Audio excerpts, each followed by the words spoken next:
Hello friends, આજે લઈને આવી છું તમારા માટે ઘરની નાની મોટી પરેશાનીઓને દૂર કરવા માટેના સોલ્યુશન. તો આજનો આ વિડીયો દરેક ગૃહિણી માટે ખૂબ જ યુઝફુલ છે, તો વિડીયોને સ્કીપ કર્યા વગર એન્ડ સુધી જરૂરથી જોજો. તો સૌથી પહેલી ટીપ જોઈએ. ઘણી વખત આપણા ફ્રીજની અંદર 2 થી 3 દિવસનું દૂધ પડેલું હોય છે. જ્યારે આપણે એને ગરમ કરવાનું વિચારીએ ત્યારે આપણને ડર લાગે કે દૂધ છે એ ખરાબ ના થઈ જાય, અથવા તો ઘણી વખત લાઇટ ગઈ હોય ત્યારે પણ દૂધ બહાર મૂકવું હોય ત્યારે આપણને એ જ ડર લાગતો હોય છે. તો દૂધને ફાટવાથી બચાવવા માટે તમે બેકિંગ સોડાનો ઉપયોગ કરી શકો છો, જે દરેકના ઘરની અંદર ઇઝીલી અવેલેબલ હોય છે. ચપટી જેટલા બેકિંગ સોડા આ રીતના દૂધની અંદર મિક્સ કરવાથી દહીં જામવાની જે પ્રક્રિયા છે એ નથી થતી અને દૂધ છે એ તમારું ફાટશે નહીં. તો આ ટીપ છે એ ખૂબ જ યુઝફુલ છે અને ટ્રાય અને ટેસ્ટેડ છે. હવે જોઈએ નેક્સ્ટ ટીપ. ઘીનો ઉપયોગ લગભગ દરેકના ઘરની અંદર થતો હોય છે. ઘણી વખત આપણે 2 થી 3 કિલો ઘી એકસાથે લાવતા હોઈએ, અથવા તો આપણે ઘરે પણ મલાઈની અંદરથી ઘી બનાવતા હોઈએ છીએ. તો આ ઘીને લોંગ ટાઈમ સુધી ફ્રેશ રાખવું ખૂબ જ જરૂરી છે. તો એને ફ્રેશ રાખવા માટે તમે લવિંગનો ઉપયોગ કરી શકો છો. તો ઘીની અંદર તમે આ રીતના 2 થી 3 જે લવિંગ છે એને મૂકી દેશો તો ઘી લોંગ ટાઈમ સુધી ફ્રેશ રહેશે. હવે જોઈએ નેક્સ્ટ ટીપ. લગભગ બધાના ઘરની અંદર બટેકા છે એક સાથે 2 થી 3 કિલો આવતા હોય છે. જ્યારે બટેકાને આપણે એમ જ મૂકી દઈએ ત્યારે બટેકા ઉગી જતા હોય છે અને ઘણી વખત આપણા બટેકા છે એ જલ્દી ખરાબ થઈ જતા હોય છે. તો બટેકાને લોંગ ટાઈમ સુધી ફ્રેશ રાખવા માટે તમે લસણનો ઉપયોગ કરી શકો છો. બટેકાની વચ્ચે આ રીતના એક લસણનો ગાંઠિયો મૂકી દેવાથી બટેકા લોંગ ટાઈમ સુધી ખરાબ નથી થતા. હવે જોઈએ નેક્સ્ટ ટીપ. લગભગ દરેકના ઘરની અંદર દહીં તો જમાવવામાં આવતું હોય છે, પરંતુ ઘણી વખત અમુક લોકોનું દહીં છે એકદમ ખાટું જામતું હોય છે. તો દહીંની એકદમ માર્કેટ જેવું મોડું જમાવવા માટે આજે તમારી સાથે એક સિક્રેટ ટ્રીક શેર કરીશ. તો એના માટે સૌથી પહેલાં તો દૂધને નવસેકું ગરમ કરી લેવાનું છે. ત્યારબાદ આપણે એની અંદર અડધી ચમચી જેટલી ખાંડ ઉમેરી દઈશું. તો અહીંયા થોડીક જ ખાંડ લેવાની છે અને ત્યારબાદ આપણે દહીંનું જામણ ઉમેરી દઈશું અને આ બંનેને સારી રીતના મિક્સ કરી અને આપણે સાઈડ પર મૂકી દઈશું. આનાથી દહીં તમારું એકદમ મોડું જામશે. હવે જોઈએ નેક્સ્ટ ટીપ. ઘરની અંદર કોઈ પ્રસંગ હોય અથવા તો કોઈ પણ તહેવાર હોય તો દરેક ગૃહિણીઓ છે એ હેવી સાડી અથવા તો કોઈ પણ આપણે ચોલી પહેરીએ તો એની અંદરના પણ જે દુપટ્ટા હોય હેવી વર્કવાળા હોય છે. એ આપણે દુપટ્ટા છે એની અંદર સેફ્ટી પિન આપણે લગાવીએ ત્યારે હેવી વર્કના કારણે એની અંદરની જે સેફ્ટી પિન છે એ લાગતી નથી અને આપણને ખૂબ જ પ્રોબ્લેમ આવતી હોય છે. અથવા તો ઘણી વખત આપણે સેફ્ટી પિનને એમ જ મૂકી દેતા હોઈએ તો પણ સેફ્ટી પિનની અંદર કાટ લાગી જતો હોય છે, જેના કારણે પણ સેફ્ટી પિન છે ઇઝીલી સાડી અથવા તો ચોલીના દુપટ્ટામાં નથી લાગતી. તો એને લગાવવામાં આપણને ખૂબ જ મુશ્કેલી થતી હોય છે. તો આજે એના માટે તમારી સાથે એક ટ્રીક શેર કરીશ, જેનાથી ઇઝીલી તમે હેવી એમ્બ્રોઇડરીવાળા દુપટ્ટા હોય અથવા તો સાડી હોય એની અંદર પણ સેફ્ટી પિનને આસાનીથી લગાવી શકો છો. તો એના માટે અહીંયા આપણે એક ગરણી લઈ લઈશું. તો જે આપણે સ્ટીલની ગરણી આવે એનો જ ઉપયોગ કરવાનો છે અને આ રીતના ગરણીની પાછળના ભાગ પર આપણે સેફ્ટી પિનને આ રીતના ઘસી લઈશું.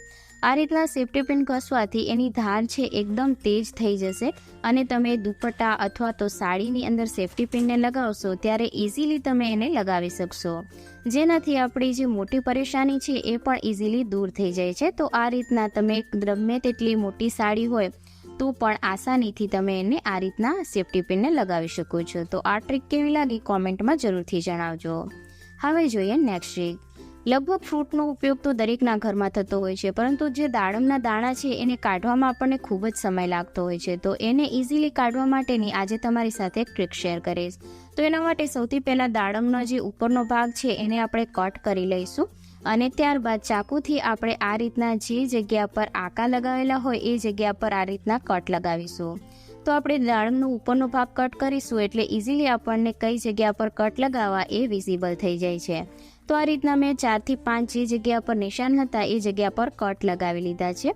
ત્યારબાદ એક બાઉલની અંદર આપણે ચોખ્ખું પીવાનું પાણી લઈ લઈશું અને જે દાડમને આપણે કટ લગાવ્યા હતા એ બધા જ પાર્ટ આપણે આ રીતના ખોલી લઈશું. તો કટ લગાવવાના લીધે દાડમ એકદમ ઇઝીલી ખુલી જશે અને આપણે એને પાણીની અંદર આ રીતના કાઢી લેવાનું છે. તો દાડમની જે ઉપરની સ્કીન છે એને આપણે અલગ કરી લઈશું અને જે દાણા છે એને આપણે પાણીની અંદર નાખી દઈશું. આ રીતના ઇઝીલી જે દાડમના દાણા છે એ અલગ થઈ જાય છે. અને જો તમે મારી ચેનલ પર પહેલી વાર આવ્યા હોય તો જરૂરથી સબસ્ક્રાઈબ કરજો અને બાજુનું બેલ આઇકન ક્લિક કરજો, જેથી આવનારા નવા વિડીયોના નોટિફિકેશન મળતા રહે. આ ચેનલ પર હું તમારા માટે નાની મોટી ઘરની જે પરેશાનીઓ છે એના સોલ્યુશન છે એ લાવતી રહું છું. અને હા, આ વિડીયો તમે કયા શહેરથી જોઈ રહ્યા છો એ કોમેન્ટમાં જરૂરથી જણાવજો, જેથી મને પણ આઈડિયા આવે કે તમે દુનિયાના કયા ખૂણેથી આ વિડીયોને જોઈ રહ્યા છો. તો અહીંયા મેં બધા જ જે દાડમના દાણા છે એને આ રીતના અલગ કરી લીધા છે. તો આ રીતના આપણે ઇઝીલી છે એ દાડમના દાણાને કાઢી પણ શકીએ છીએ, તેમજ વધારે સમય પણ નથી લાગતો. હવે આપણે જે આ પાણી છે એને ગળી લઈશું, જેથી પાણી પણ અલગ થઈ જશે અને દાડમના દાણા પણ અલગ થઈ જશે. અને ઉપરથી આ રીતના કચરો છે એને આપણે આ રીતે કાઢી લેવાનો છે. તો હવે જોઈએ નેક્સ્ટ સ્ટેપ.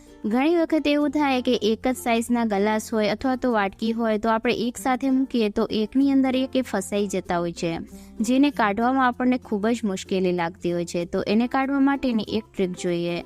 તો જ્યારે પણ આવું થાય ત્યારે તમે વાસણ હોય એને તમે આ રીતના ફ્રીઝરની અંદર જો 10 થી 15 મિનિટ મૂકી દેશો તો ઇઝીલી જે વાસણ છે એ આરામથી નીકળી આવે છે. તો અહીંયા મેં 15 મિનિટ જેવું ફ્રીઝરમાં મૂકી દીધા હતા અને હવે મેં આ રીતના ગ્લાસ કાઢી લીધા છે. તો તમે જોઈ શકો છો કે ઇઝીલી જે ગ્લાસ છે અલગ થઈ જાય છે. હવે જોઈએ નેક્સ્ટ ટ્રીક. ચાય માટે કપનો ઉપયોગ તો દરેકના ઘરમાં થતો હોય છે, પણ કપની નીચે ચાયના ડાઘા એવા લાગી જતા હોય છે જેને ક્લીન કરવામાં આપણને ખૂબ જ મહેનત લાગતી હોય છે. તો એને એકદમ ઓછા સમયમાં ક્લીન કરવા માટેની આજે એક ટ્રીક જોઈએ. તો એના માટે મેં અહીંયા કોલગેટ લઈ લીધી છે. તો કોલગેટ છે એ સીધી ડાઘ હોય એને દૂર કરવામાં ખૂબ જ ઉપયોગી છે. તો અહીંયા આપણે થોડી કોલગેટ લીધી છે અને એક આપણે અહીંયા જૂનું બ્રશ લઈ લીધું છે અને બ્રશની મદદથી આ રીતના કોલગેટ છે એને જે જગ્યા પર ડાઘ લાગેલા હોય એ જગ્યા પર ઘસી લેવાનું છે. કોલગેટની મદદથી જે ચાયના નિશાન હશે એકદમ ઇઝીલી ક્લીન થઈ જાય છે અને વધારે ટાઈમ પણ નથી લાગતો. તો ફક્ત 1 થી 2 મિનિટ જેવું રબ કર્યા બાદ આપણે એને પાણીથી ધોઈ લઈશું. તો તમે જોઈ શકો છો અહીંયા મેં કપને પાણીથી ધોઈ લીધું છે અને આપણો કપ છે એકદમ આસાનીથી ક્લીન થઈ ગયો છે. તો આજનો આ વિડીયો કેવો લાગ્યો કોમેન્ટ કરી અને જરૂરથી જણાવજો. મળીએ એક નવા વિડીયોમાં.